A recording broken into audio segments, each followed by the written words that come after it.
আজকে শান্তির বাজারে বিকশিত ভারতের অমৃতকাল সেবা সুশাসন ও গরিব কল্যাণের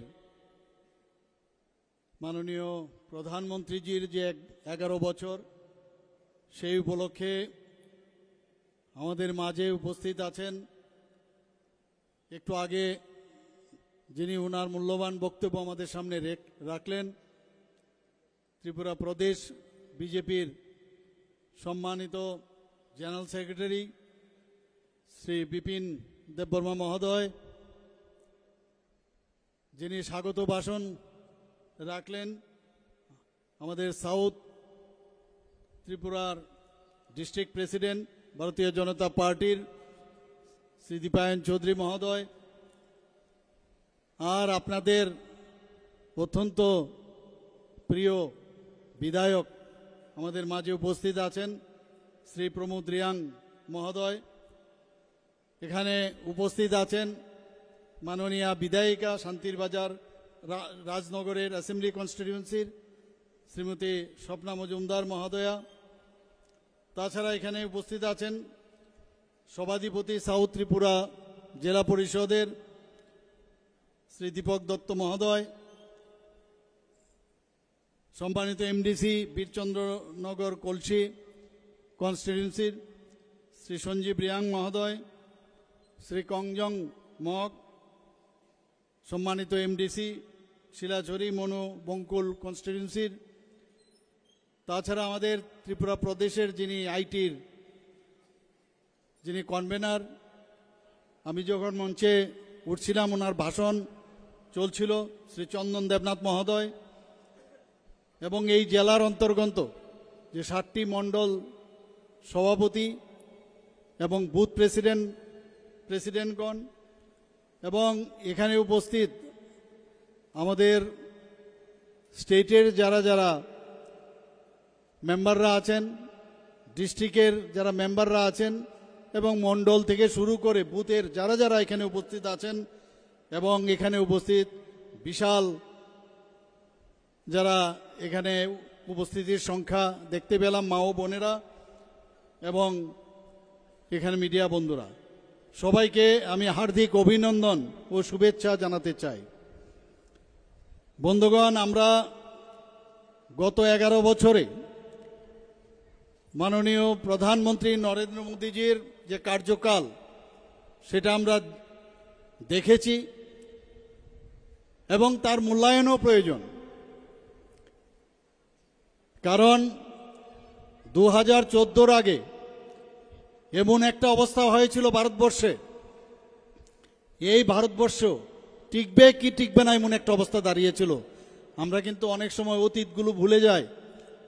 একটু পেছনের পাতা উল্টালে বুঝতে পারবেন, যখন পাকিস্তান থেকে ভারতে বারবার আক্রমণ, পার্লামেন্টে আক্রমণ, মুম্বাইতে আক্রমণ, নর্থ ইস্টের এমন কোনো জায়গা নাই যেখানে আক্রমণ শানিত হয়নি। ভারতবর্ষের যে অবস্থা দাঁড়িয়েছিল, এই ভারতবর্ষকে কে সামলাবে? দেখা গেল আমাদের যশস্বী প্রধানমন্ত্রী নরেন্দ্র মোদীজি যখন 2014-তে 26শে মে উনি শপথ গ্রহণ করেন, তারপর থেকে আমরা দেখলাম ভারতবর্ষ কোন জায়গায় উনি নিয়ে যান। সব দিক দিয়ে আজকে আমরা কিন্তু বুঝতে পারছি যে এই হচ্ছে আসল ভারত।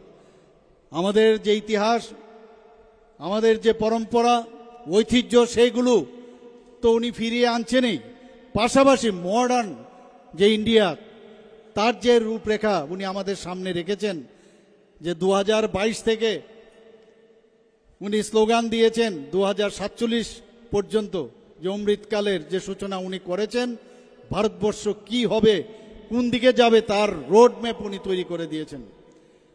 বন্ধুগণ, আমরা জানি 7ই অক্টোবর 2021-এ উনি মুখ্যমন্ত্রী হিসাবে উনি যখন শপথ নেন, এবং আমি বলবো গুজরাট এমন একটা অবস্থায় ছিল, এবং গুজরাট উনার নেতৃত্বে প্রায় 13 বছরের উপরে যখন সেখানে শাসন উনি করেন, গুজরাট মডেল এখন আমাদের ভারতবর্ষে উনি দিয়েছেন। কি অবস্থা ছিল গুজরাটের, এখন সেই গুজরাটে সমস্ত মানুষ যাচ্ছে। আমার এখনো মনে আছে যখন উনি গুজরাট থেকে প্রধানমন্ত্রী হিসাবে, ভারতের প্রধানমন্ত্রী হিসাবে দায়িত্বভার নেবেন, উনি একটা ভাষণে উনি বলছিলেন, আমি শুনছিলাম সেদিন, নিশ্চয়ই আপনারাও শুনেছেন, উনার মধ্যে কি কনফিডেন্স ছিল যে আপ লোক তো মুঝে বিদায় দে রে হো। ওখানে সব মানুষ কাঁদছিল যে এরকম একজন মুখ্যমন্ত্রী আমাদের এখান থেকে চলে যাচ্ছে। বলছে मुझे तो छोड़ रहे हो लेकिन ऊपर भेज रहे हो, बहुत देश को संभालने के लिए आप लोग भेज रहे हो, अब चिंता मत करो। ये इस गुजरात में जो एक्सपेरिमेंट मैंने किया, इस गुजरात में जब पानी नहीं था, पानी का बंदोबस्त किया, तो এইরকম একটা গুজরাটে একটা পরীক্ষাগার, আমরা জানি যারা আমাদের সায়েন্টিস্টরা আছে বিভিন্ন জায়গায় যখন ওনারা পরীক্ষা নিরীক্ষা করেন তারপর সাফল্য আসে। সমস্ত সর্বাঙ্গীন কিভাবে একটা রাজ্য চালাতে হয়, মানুষের জন্য কি করতে হয়, এবং এমন এক গরিবের সন্তান, আমরা সবাই জানি একজন চাইওয়ালার বাড়ির সন্তান, গরিবী কাকে বলে উনি জানেন, এবং সেই জায়গায় দাঁড়িয়ে আজকে আমরা দেখলাম গুজরাট মডেল। তা আমরাও তখন ভাবতাম এটাও কি সম্ভব হবে, কিন্তু মাননীয় প্রধানমন্ত্রীজি অসম্ভবকে সম্ভব করে তুললেন। আজকে ভারতবর্ষ যেই জায়গায় গেছে, আজকে সারা পৃথিবী ভারতবর্ষের দিকে তাকিয়ে আছে। আমরা এই যে অমৃতকাল যেসব কথা উনি বলেন, যে সেবা, সুশাসন এবং গরিব কল্যাণ, যে এই যে কথা উনি বলছেন, ভারতবর্ষের রাজনীতির আমরা দেখেছি আগে যে অনেক জাতপাতের রাজনীতি হয়েছে। উনি কি বলছেন, আমার কাছে 4টি জাত, গরিব, কৃষক, যুবক এবং মহিলা, তাদের যদি উন্নয়ন হয় তাহলে দেশের উন্নয়ন হবে। এই হচ্ছে আমাদের মাননীয় প্রধানমন্ত্রী নরেন্দ্র মোদীজি। উনি দেশের জন্য সমর্পিত, সারাক্ষণ আমরা দেখি কয়েক ঘন্টা ঘুমানো নেই। আর সাধারণ মানুষ, গরিব মেহনতি মানুষ, সেই কৃষক, গরিব, মহিলা, তারা কিভাবে আগামী দিন ওদের ভালো হবে সেই বিষয় নিয়ে উনি সবসময় চিন্তা ভাবনা করেন। এবং একের পর এক যে উনি আমাদের এই বর্গদের জন্য যেসব স্কিম উনি করেছেন তার ফসল কিন্তু আমরা এখন পাচ্ছি। এবং আমি মনে করি যে বিকাশের এক যে নতুন যাত্রা মাননীয় প্রধানমন্ত্রী আমাদের দেখিয়েছেন, আমি জানি না আগামী দিন উনার যে কার্যকাল, এই কার্যকাল ভারতবর্ষের ইতিহাসে স্বর্ণাক্ষরে লেখা থাকবে, এতটুকু আমি বলতে পারি। আমাদের মাননীয় প্রধানমন্ত্রীজি বিকশিত ভারত এবং আত্মনির্ভর ভারত এই সংকল্প উনি করেছেন।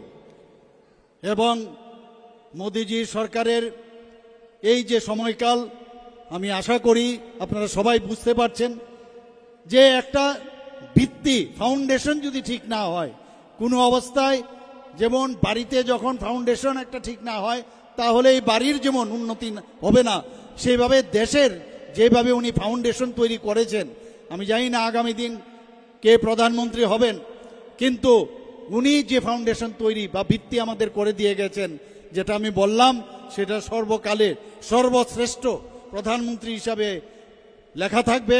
এবং সেটা শুধু লেখা থাকবে না, আমাদের স্বর্ণাক্ষরে লেখা থাকবে, এতটুকু আমি বলতে পারি। আমরা গত 11 বছরে প্রধানমন্ত্রীজির নেতৃত্বে আমরা দেশে আমরা সুরক্ষিত রয়েছি। অর্থব্যবস্থাকে মজবুত, টেকনোলজিকে নাগরিকদের কাছে পৌঁছে দেওয়া, সব বিষয়ে মাননীয় প্রধানমন্ত্রীজি আমাদের সেটা দিয়েছেন। বন্ধুগণ, অপারেশন সিন্দুরের কথা নিশ্চয়ই আপনারা জানেন, বেশি দিন হয়নি। উনি কি বলেছেন, যখন বিহার থেকে বলেছেন যে নিরীহ 26 জনকে, 25 জন ভারতীয় আর 1 জন নেপালের নিরীহ পর্যটকদের যেভাবে গুনে গুনে তাদের ধর্ম বিচার করে এই পাকিস্তানের মদতপুষ্ট যে টেররিস্টরা ওনাদেরকে মেরেছেন, উনি বলেছেন কাউকে ছাড়া হবে না।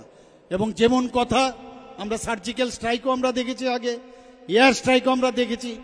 যখন যখন হুঙ্কার দিয়েছেন সেটাই আমরা দেখতে পেয়েছি। আমরাও ভেবেছি কবে হবে কবে হবে, আর সেটাই আমরা দেখলাম। উনি কি বলেছেন?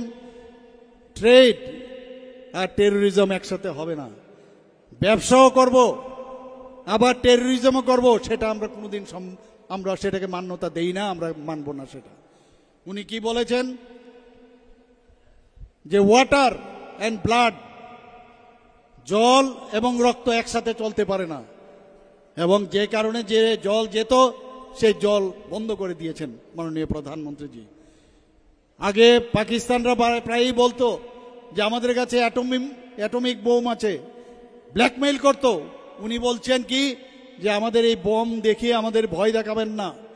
এবং যেমন কথা তেমনি 9টা টেররিস্টের যে মেইন ঘাঁটি মাত্র 25 মিনিটের মধ্যে ধ্বংস করে দিয়েছে মাননীয় প্রধানমন্ত্রীজির নেতৃত্বে আমাদের 3 সেনাবাহিনী। আমরা এইরকম আমরা কোনোদিন আগে দেখিনি বন্ধুগণ। এখন উনি কি বলছেন? আমাদের মাননীয় প্রধানমন্ত্রীজি বলছেন আমাদের উই ডোন্ট ওয়ান্ট প্রিচার, আমাদের এখানে উপদেশ দিতে আসবেন না, উই নিড পার্টনার। আমাদের উপদেশের প্রয়োজন নেই, পার্টনার। এই টেররিস্টদের বিরুদ্ধে আমাদের যদি যুদ্ধ করতে হয় সেরকম পার্টনার আমাদের লাগবে। আমাদের দেশ শান্তি চায়, আমাদের ইতিহাস বলছে আমরা কাউকে কোনোদিন আমরা আঘাত করিনি, এবং সেটা কিন্তু কার্যক্ষেত্রে দেখানো হয়েছে। যখন খালি টেররিস্টদের আঘাত আনা হয়েছে, পাকিস্তানের সাধারণ নাগরিকদের জন্য কোনো রকম কিছু করেননি।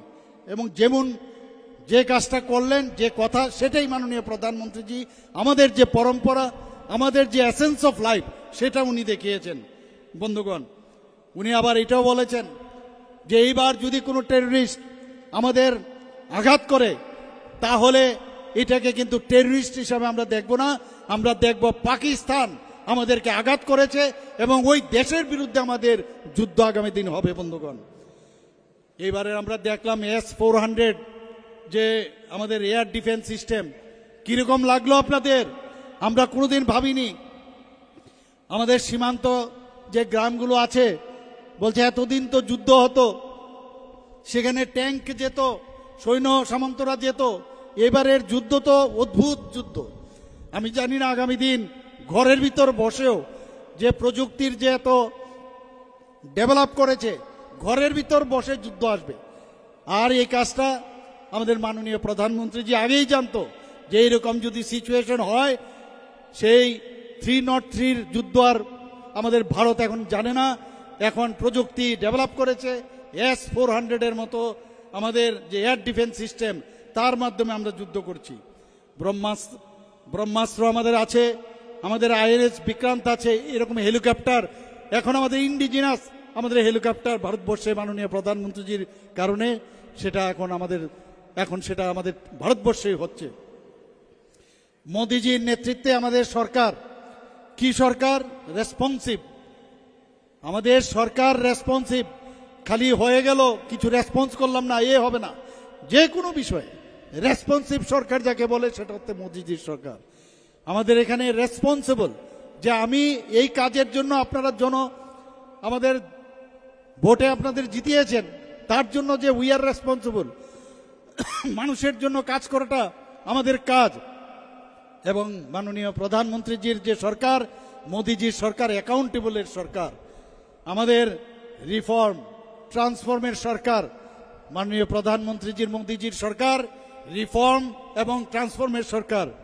পাবলিক পার্টিসিপেশনের মাধ্যমে এই সরকার চলতে চায়, সবাইকে নিয়ে চলতে চায় বন্ধুগণ। 2014 আমার পূর্ববর্তী বক্তা এখানে বলেছেন যে আগে আমরা খালি স্ক্যাম এগুলোই আমরা দেখতাম, দুর্নীতি, কেলেঙ্কারি এবং তুষণের যে রাজনীতি আমরা দেখেছি।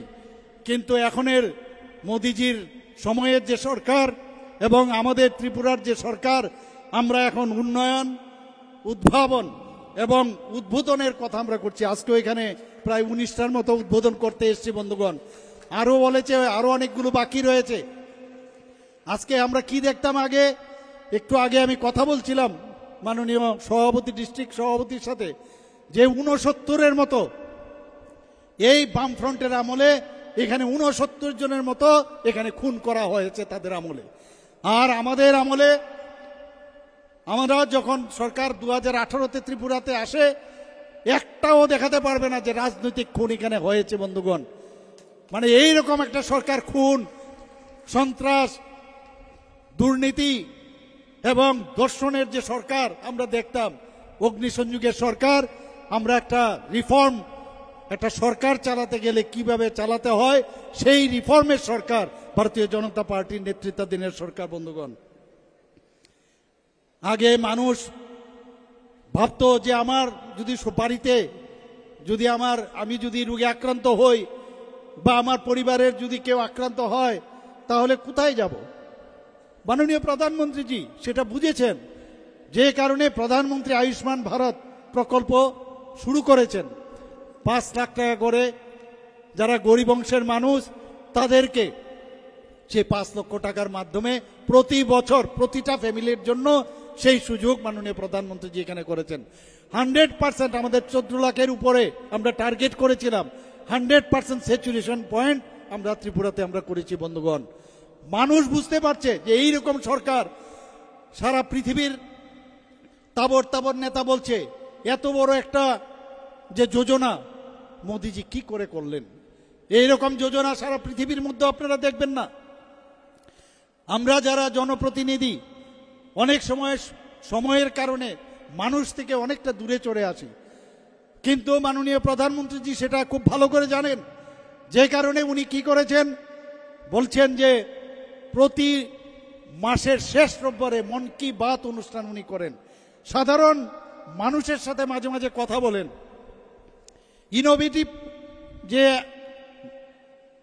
যেসব আইডিয়া ছোট ছেলে মেয়েদের আছে তাদের সাথে কথা বলেন। এতে করে মানুষের সাথে যে সম্পর্ক, যে দূরে থাকলেও সবার সাথে সবসময় দেখা করা যায় না, সেই জায়গায় উনি সবার সাথে কথা বলেন। ভারতবর্ষে তো আছেই, কিন্তু পৃথিবীর কোথাও এই ধরনের কোনো রাষ্ট্রনেতা মন কি বাতের অনুষ্ঠান কোথাও করেন না বন্ধুগণ। এইরকম একজন প্রধানমন্ত্রী আমরা পেয়েছি। আগে আমরা কথায় কথায় বাইরের থেকে আমরা ইম্পোর্ট করতাম। আমাদের ভারতবর্ষের যে ইনোভেটিভ আইডিয়ার মাধ্যমে যে প্রোডাকশন সেটার কমতি ছিল, আর আজকে মাননীয় প্রধানমন্ত্রীজির কারণে আমরা এখন বাইরে রপ্তানি করছি বন্ধুগণ। এবং আমরা দেখতে পেয়েছি মাননীয় প্রধানমন্ত্রীজি যখন দায়িত্বভার নেন, আমাদের ভারতবর্ষের অর্থনীতি সারা পৃথিবীর মধ্যে 11তম স্থানে ছিল, কিন্তু গত কিছুদিন আগে আপনারা দেখেছেন আমাদের অর্থনীতি 5ম স্থানে চলে এসেছিল, আর এইবার 4র্থ স্থানে চলে এসছে বন্ধুগণ। মাননীয় প্রধানমন্ত্রী দিয়ে ওনাকে স্বাগত জানান। মোদিজি দেশের যে পলিটিক্স অফ পারফরমেন্স, খালি পলিটিক্সে বসলাম, পলিটিক্স করলাম, আর খালি স্ক্যাম করলাম, আর খালি রোজগারের জন্য পলিটিক্সে আসা, সেটা কিন্তু মাননীয় প্রধানমন্ত্রীজি এক নিমিষে সবাইকে শিখিয়েছেন যে পারফরমেন্স কিভাবে করতে হয়, মানুষের জন্য কাজ করতে হবে এবং যা বলবেন সেই কাজটা করতে হবে। সেই রকম একটা করেছেন বন্ধুগণ। একটু আগে আমার পূর্ববর্তী বক্তা বিপিনবাবু বলছিলেন যে সরকার, মোদিজির যে সরকার এই 11 বছরে যে বিকাশ, বিশ্বাস এবং পরিবর্তন, আজ প্রতিটি নাগরিক ওনারা দেখতে পাচ্ছেন যে আমাদের দেশ কি ছিল। আমরা এতদিন ভাবছিলাম এইভাবেই বুঝি দেশ চলে, কিন্তু মোদিজি বলছেন না, এইভাবে দেশ চলতে পারেন না। যে কারণে 2047 পর্যন্ত 2022-এ উনি যে বিকশিত ভারত স্বপ্ন উনি দেখেছেন, অমৃতকাল যে শুরু হয়েছে, এবং আমি নিশ্চিত যে আজকে আমরা অর্থনীতিতে চতুর্থ স্থানে চলে এসেছি। আমি জানি না আগামী দিন কোন জায়গায় আমরা যাব। আমি নিশ্চিত আমরা সারা পৃথিবীর মধ্যে সর্বশ্রেষ্ঠ ভারত হবে, আমি বলতে পারি বন্ধুগণ।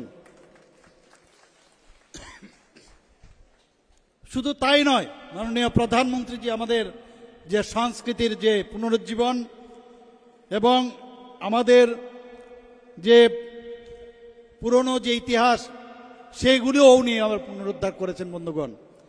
আমরা যদি কাশী বিশ্বনাথ করিডোরের কথা বলি, সেটা সবাই বলছেন, প্রশংসা করছেন যে কাশী বিশ্বনাথ করিডোর নির্মাণ করেছেন। রাম মন্দিরের কথা আপনারা সবাই জানেন, কত কত লোক সেখানে শহীদ হয়েছেন এবং এ নিয়ে কত কথা যে কবে ডেট মাংছিল বিরোধী দলের ওরা, কবে হবে রাম মন্দির। এবং যেমন কথা সেমনিই কাজ, রাম মন্দির আজকে সেখানে নির্মাণ করেছেন মাননীয় প্রধানমন্ত্রীজির ইচ্ছায় সেটা সম্ভব হয়েছে বন্ধুগণ। আজকে মহাকালেশ্বর মন্দিরের কথা যদি বলি, সেখানে উন্নয়ন করেছেন, কেদারনাথ মন্দিরের উন্নয়ন করেছেন। এরকম বহু জায়গায় যেভাবে আমাদের যে নতুনভাবে ধর্মীয় যে জাগরণ সেটা মাননীয় প্রধানমন্ত্রীজি আমাদের করেছেন বন্ধুগণ। আমাদের জম্মু অ্যান্ড কাশ্মীরের কথা যদি বলি, কি অবস্থা ছিল জম্মু অ্যান্ড কাশ্মীরের, বারবার বলছিল 370 ধারা 35 ধারা।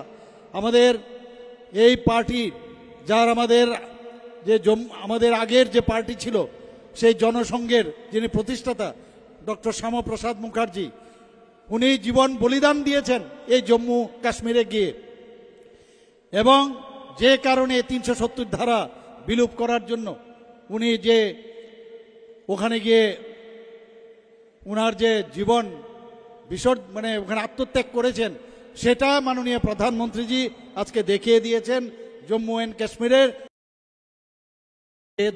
ধারা বিলুপ করার মাধ্যমে। আমাদের যারা মুসলিম মহিলারা আছেন তাদের সম্পর্কে 3 তালাক, 3 বার 3 তালাক বললে মহিলাদেরকে 3 তালাক হয়ে যেত, তাদের তালাক দিয়ে দিত। সেই জায়গায় মাননীয় প্রধানমন্ত্রীজি বলছেন যে 3 তালাক আমাদের সেটাকে বিলুপ আমাদের করতেই হবে, এবং আমাদের মাইনরিটি সম্প্রদায়ের যারা মহিলারা আছেন তাদেরকে যে সম্মান দিয়েছেন, সবাই মাননীয় প্রধানমন্ত্রীজিকে ধন্যবাদ দিচ্ছেন।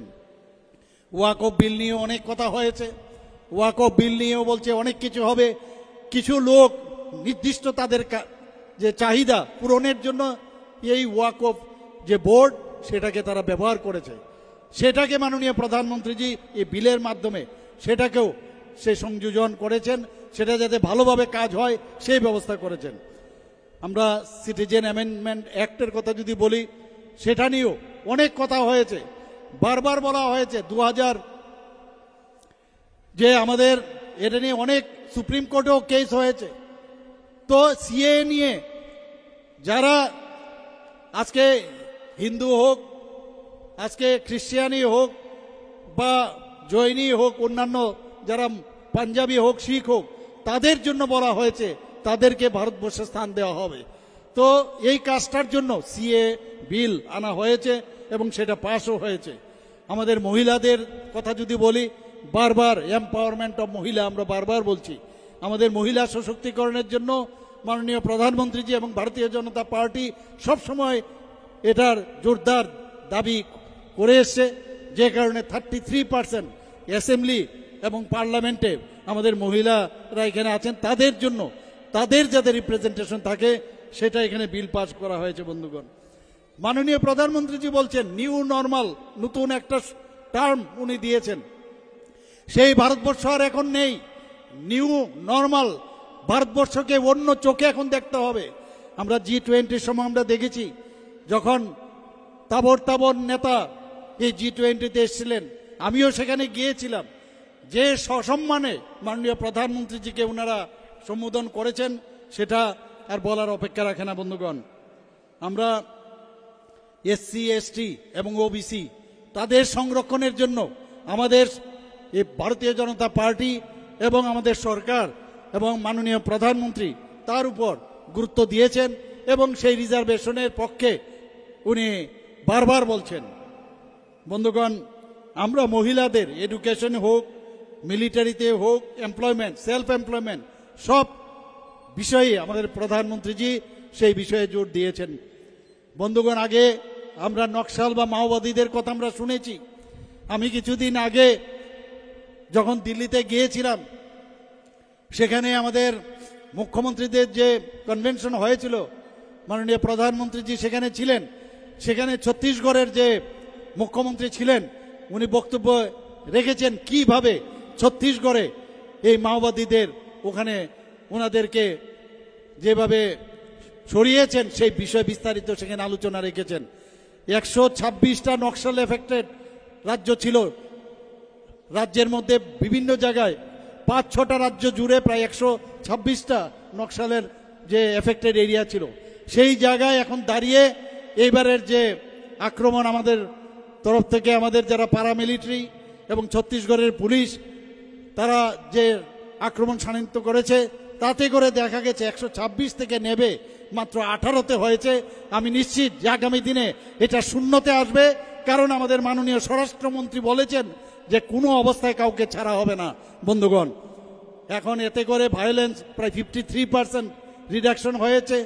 আমাদের যারা ক্যাজুয়ালিটি হতো, আমাদের যারা প্যারামিলিটারি থেকে আরম্ভ হোক, পুলিশ থেকে আরম্ভ করে, সেই সব জায়গায় প্রায় 126টি জায়গায় সেখানে 72% এখন ডিক্রিজ করেছে। বন্ধুগণ, আমরা মাননীয় প্রধানমন্ত্রীজি বারবার বলছেন যে স্লোগান, কি স্লোগান দিয়েছেন? গরিবি হটাও।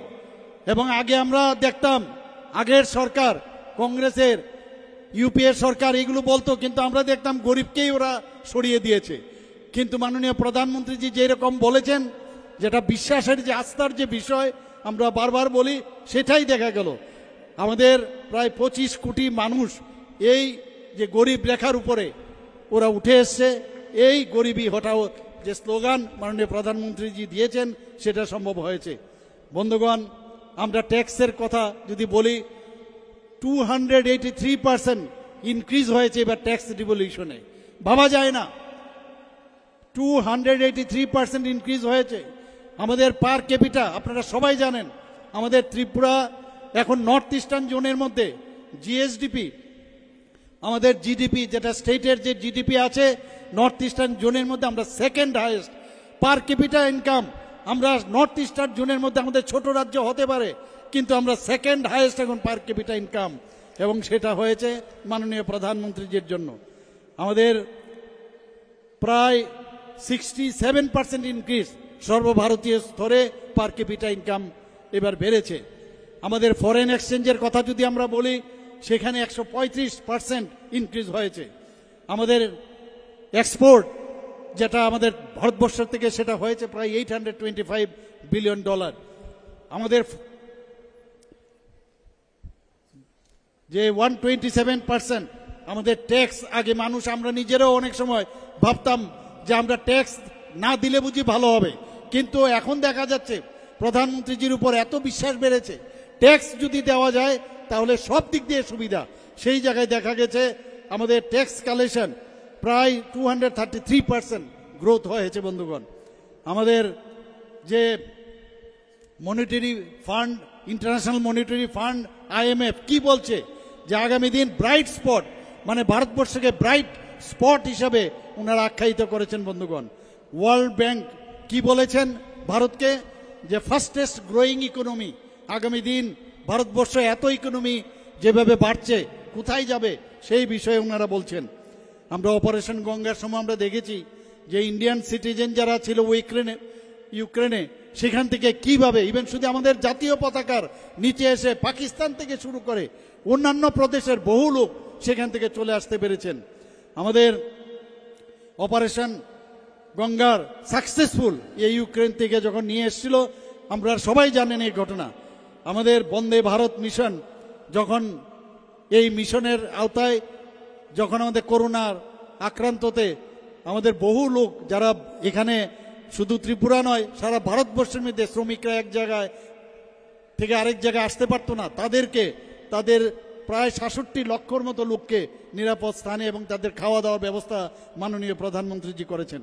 অপারেশন দেবী শক্তির মাধ্যমে আফগানিস্তানেও আমাদের ভারতীয়রা আটকেছিলেন, সেখান থেকে ওনাদেরকে মুক্ত করে নিয়ে এসেছিলেন। আমাদের রাহাত যে অপারেশন হয়েছিল সেখানে 5000 ইন্ডিয়ান সেখান থেকে নেওয়া হয়েছিল। বন্ধুগণ, মাননীয় প্রধানমন্ত্রীজি 2014 থেকে 24 মধ্যে 15টি এইমস আমাদের ভারতবর্ষে স্থাপন করেছে। 15টি এইমস, 1,09,963টি মেডিকেল সিট যে আসন সেটা এখানে মাননীয় প্রধানমন্ত্রীজি করেছেন। আপনারা সবাই জানেন আমাদের ত্রিপুরাতে আগে 5, 6টা, 7টা, 10টা, 15টা মাত্র মেডিকেল MBBS এর সিট ছিল। আর ত্রিপুরাতে এখন আমরা 400 মেডিকেল সিট আমরা করতে পেরেছি। ডেন্টালে 50টা সিট আমরা করতে পেরেছি। এবার এটা বেড়ে 63 হয়েছে। আমাদের এখানে এখন হাব হচ্ছে, মেডিকেল হাব এখানে তৈরি হয়েছে। মাননীয় প্রধানমন্ত্রীজি 7টি IIT ওনার শাসনকালে সেটা করেছেন, 8টি IIM করেছেন। বন্ধুগণ, মাননীয় প্রধানমন্ত্রীজি 409টি বিশ্ববিদ্যালয়, ভাবা যায় 409টি বিশ্ববিদ্যালয় প্রতিষ্ঠিত করেছেন। PM শ্রী যোজনায় 14,500টি বিদ্যালয় আধুনিকরণ করা হয়েছে।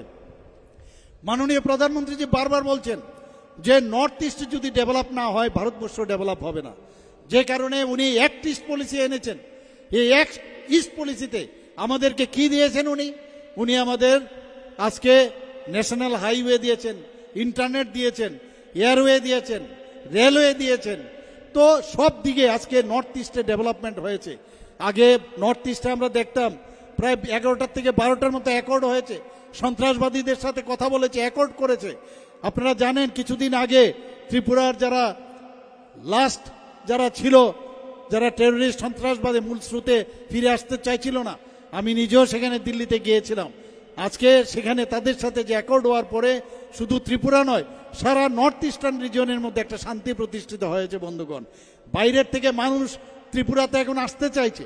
সারা ভারতবর্ষের মধ্যে 28টি রাজ্যের মধ্যে ল অ্যান্ড অর্ডারের যে এখন যে পরিসংখ্যান, সেখানে নিচের দিক থেকে আমরা ত্রিপুরা 3য় স্থানে আমরা আছি। বন্ধুগণ, যে কারণে মানুষ বাইরের থেকে বহু লোক এখন ইনভেস্ট করতে চাইছে।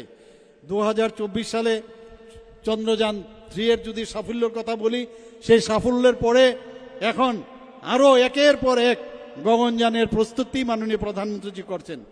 আপনারা দেখেছেন কিছুদিন আগে যে চেনাব সেতু, যেটা বিশ্বের সর্বোচ্চ রেল সেতু, মাননীয় প্রধানমন্ত্রীজি ওপেন করেছেন। আমাদের এখানে কৃষকদের জন্য মাননীয় প্রধানমন্ত্রীজি সবসময় একটা প্রায়োরিটি সেক্টর 5 গুণ এবারের বাজেটে উনি সেটা বাড়িয়েছেন। এমন এক প্রধানমন্ত্রী যার সম্পর্কে যদি বলতে হয় শেষ করা যাবে না। আগামী দিন গবেষণা হবে যে 2014-র আগে কি ভারতবর্ষ আমরা দেখেছি, আর মাননীয় প্রধানমন্ত্রীজি নরেন্দ্র মোদীজি আসার পর ভারতবর্ষে কি হলো, গবেষণা হবে, এতটুকু আমি বলতে পারি। বন্ধুগণ, PhDও হয়তো অনেকে পাবে আগামী দিন এই গবেষণার কারণে। আমরা মাননীয় প্রধানমন্ত্রীজিকে অনেক সময় যেসব উনি উক্তি করেন, যেসব স্লোগান দেন, যে এক পের মাকে নাম, গত পরশুদিনও এই এক পের মাকে নাম আমরা মাকে উদ্দেশ্য করে আমরা এই মার সম্পর্কে আমরা কিন্তু সেইভাবে আমরা আগে চিন্তা করতাম না। আমরা এই যে বন মহোৎসবে আমরা পেড় লাগাতাম, কিন্তু এই যে মার নামে মাকে উৎসর্গ করে, মাকে শ্রদ্ধা জানিয়ে যেভাবে পেড় লাগানোর, কারণ আমরা জানি অক্সিজেন আমাদের এই গাছ থেকে আমরা পাই, পরিবেশকে যদি ঠিক রাখতে হয়। কিন্তু এইভাবে বললে হবে না, এক পের মাকে নাম, কি সুন্দর কথা। এইরকম কথা তো আমরা কোনোদিন শুনিনি। এবং আজকে সারা ভারতবর্ষে তথা ত্রিপুরাতেও আমরা 5 মিনিটে, গত বছর আমরা 5 লাখ আমরা এই যে চারা, আমরা বৃক্ষ চারা আমরা সেটা লাগিয়েছি। বন্ধুগণ, আমরা মেরে মাটি মেরা দেশ, আপনারা সবাই জানেন। আমরা এই মাটির উপর দিয়ে আমরা হাঁটি, আমরা সবাই জানি, কিন্তু এই মাটি আমার মা, সেই বিষয়টা কিন্তু আমাদের মাননীয় প্রধানমন্ত্রীজি আমাদের চোখ খুলে আমাদের দেখিয়েছেন উনি। আমরা মেরে মাটি মেরা দেশ। আমরা সবাই জানি যে কিছুদিন আগে আমরা অমৃত বাটিকা কর্তব্য পথে আমাদের ত্রিপুরাতে আমাদের যে 58টা যে ব্লক আছে, প্লাস কর্পোরেটর যে কর্পোরেশন মাধ্যমে মিউনিসিপ্যালিটি, নগর পঞ্চায়েত, সেই 29টা যে জায়গা মাটি নিয়ে আমরা ত্রিপুরাতে সেক্রেটারিয়েটের সামনে অমৃত বাটিকা আমরা প্রতিটা রাজ্যেই হয়েছে, আমাদের ত্রিপুরাতেও আমরা সেটা অমৃত বাটিকা করেছি। আমাদের দিল্লিতে এখান থেকে আমাদের ভলেন্টিয়ারদেরকে, আমাদের এই যারা কার্যকর্তা, তাদেরকে এই মাটি নিয়ে আমরা ট্রেনের মাধ্যমে ওনাদেরকে বলেছি, এবং কর্তব্য পথে এই যে একটা মানে যে এই ধরনের অমৃত বাটিকা তৈরি হয়েছে, ভাবুন তো একবার সেই জায়গার কর্তব্য পথে আপনি যখন যাবেন, সারা ভারতবর্ষের মাটি সেখানে গেছে। এই ধরনের ভাবনা আগে তো আমরা কোনোদিন শুনিনি। আমরা এর আগেও ফ্ল্যাগ লাগাতাম, কিন্তু 15ই আগস্টে লাগাতাম, 26শে জানুয়ারি লাগাতাম। এবার মাননীয় প্রধানমন্ত্রীজি গত 2 বছর ধরে কি বললেন যে হর ঘর তিরঙ্গা, হর ঘর তিরঙ্গা আপনারা নিশ্চয়ই লাগিয়েছেন।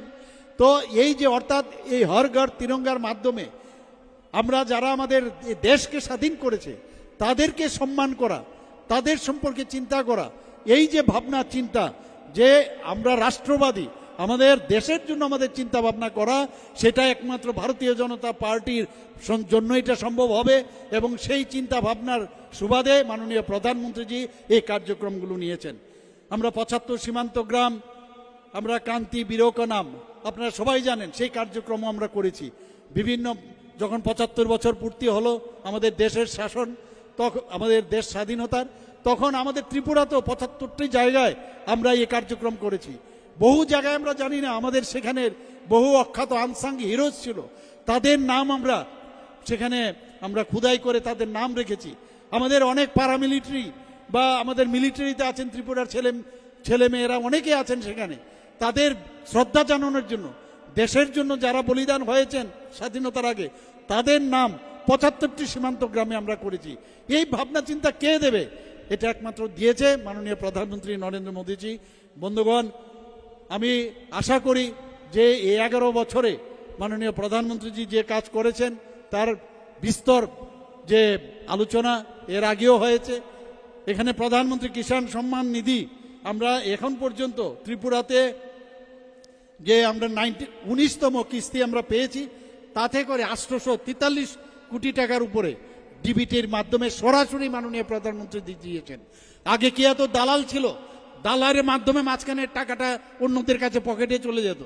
এবং ট্রান্সপারেন্সি সরকার এই ডিবিটির মাধ্যমে প্রধানমন্ত্রী কিষাণ সম্মান নিধিতে ত্রিপুরাতে 843 কোটি 66 লক্ষ টাকা সরাসরি কৃষকদের অ্যাকাউন্টে চলে গেছে। প্রধানমন্ত্রী ফসল বীমা যোজনা যদি কথা বলি, 10 কোটি 63 লক্ষ টাকার উপরে এই আমাদের ত্রিপুরার কৃষকরা পেয়েছে। কিষাণ ক্রেডিট কার্ড এখন পর্যন্ত কৃষি ঋণের পরিমাণ প্রায় 2272 কোটি উপরে দেওয়া হয়েছে। বন্ধুগণ, আমরা প্রধানমন্ত্রী গরিব কল্যাণ অন্ন যোজনার কথা যদি বলি, সেখানেও এই প্রকল্পে মাসে 35 কেজি চাল আমরা প্রায়োরিটি হাউস হোল্ড পরিবারের প্রতি সদস্য 5 কেজি করে চাল এবং প্রতি পরিবারকে 35 কেজি চাল বিনামূল্যে মাননীয় প্রধানমন্ত্রীজি দিয়েছেন। বন্ধুগণ, আজ পর্যন্ত 4,94,000 প্রায়োরিটি হাউস হোল্ড পরিবারকে 19,23,000 জন এবং 1,12,000 অন্তর্দয় পরিবারকে 4,46,000 জন এতে উপকৃত হয়েছে। জল জীবন মিশন আমরা জানতাম আমাদের সরকার আসার আগে মাত্র 3% ছিল নল সে জল, আর আমাদের সরকার আসার পরে বর্তমানে 85.97% হয়েছে। বন্ধুগণ, পঞ্চম জাতীয় জল পুরস্কার 2023-এ আমাদের ধলাই জেলা সর্বশ্রেষ্ঠ হিসাবে পুরস্কার পেয়েছেন এই নল সে জল জল জীবন মিশনের আওতায়। বন্ধুগণ, প্রাইম মিনিস্টার স্বনিধির প্রকল্পের কথা যদি বলি, ত্রিপুরাতে যে 20টি শহর আছে, এই 20টি শহরের মধ্যে এখন পর্যন্ত প্রায় 8,666 জন যারা পথ বিক্রেতা, তাদেরকে আমরা এই প্রধানমন্ত্রী স্বনিধির যে প্রকল্প তার মাধ্যমে তাদেরকে টাকা আমরা দিয়েছি। বন্ধুগণ, আমাদের প্রধানমন্ত্রী জন আরোগ্য যোজনার যেটা 5 লক্ষ টাকা করে দেওয়া হচ্ছে, সেইভাবে মুখ্যমন্ত্রী জন আরোগ্য যোজনায় ত্রিপুরাই একমাত্র রাজ্য যেখানে সমস্ত মানুষ এই যোজনার মাধ্যমে আমাদের এই যে হেলথ কেয়ার এবং তাদের যে সিকিউরিটি, সেটা আমরা একমাত্র ত্রিপুরাতেই মুখ্যমন্ত্রী জন আরোগ্য যোজনা দেওয়ার পরে একই কায়দায় 5 লক্ষ টাকা করে সমস্ত মানুষের জন্য আমরা এই ব্যবস্থা করেছি। বন্ধুগণ, PM সূর্যগণ বিজলি যোজনার কথা যদি বলি, প্রায় 386 জন গ্রাহকের বাড়িতে সৌর প্যানেল বসানো হয়েছে। প্রধানমন্ত্রী মাতৃবন্ধন যোজনায় এখন পর্যন্ত প্রায় 62 কোটি 24 লক্ষ টাকার উপরে সমস্ত মানুষের জন্য এখানে দেওয়া হয়েছে। আমাদের সেন্ট্রাল CRRF ফান্ডের যে বিভিন্ন রাস্তাঘাট আছে, সেখানেও যেসব কাজ আমরা হাতে নিয়েছি, সেইগুলো আগামী দিন আমরা হয়তো আমরা করে নেব খুব অল্প সময়ের মধ্যে। বন্ধুগণ, গত পরশুদিনও বিকশিত ত্রিপুরার যে প্রকল্প, বারবার বলছি যে সমস্ত রাজ্যের যদি উন্নতি না হয় তাহলে বিকশিত ভারত কোনোদিন সম্ভব হবে না। প্রধানমন্ত্রীজি বলেছেন, সমস্ত রাজ্যের সমস্ত মুখ্যমন্ত্রীদের বলেছেন যে আপনারা রোড ম্যাপ বানান, আপনার এখানে কীভাবে উন্নয়ন করবেন, কিভাবে প্রোডাকশন বাড়বে, কিভাবে আপনার জিডিপি বাড়বে, সেই বিষয়টা আপনারা দেখুন। তার মিটিং গতকাল হয়েছে, সেখানে বারবার বলছি আমাদের ত্রিপুরাতে 4 মাসের সিজন, যেখানে বিভিন্ন ইনফ্রাস্ট্রাকচার বিভিন্ন কাজ করা সম্ভব হবে, তার আগে করা যাবে না।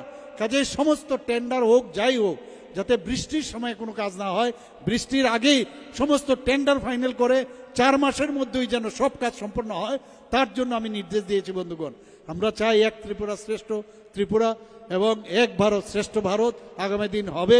আমরা এর আগে অনেক সরকার আমরা দেখেছি, আমাদের অমৃতকালে নতুন এক সরকার আমাদের নর্থ ইস্টার্ন জোনে আমরা চাইছি যে ত্রিপুরা একটা আইডিয়াল যে রাজ্য সেইভাবে আত্মপ্রকাশ করুক। বন্ধুগণ, সেটা একমাত্র সম্ভব হবে যদি সবাই আপনারা সাহায্য করেন, আমাদের উপর আস্থা রাখেন, বিশ্বাস রাখেন, তবেই সেটা সম্ভব হবে। আবার এখানে এতক্ষণ ধরে আমাদের কথা শোনার জন্য সবাইকে হার্দিক অভিনন্দন ও শুভেচ্ছা জানিয়ে আমার কথা বলা শেষ করছি।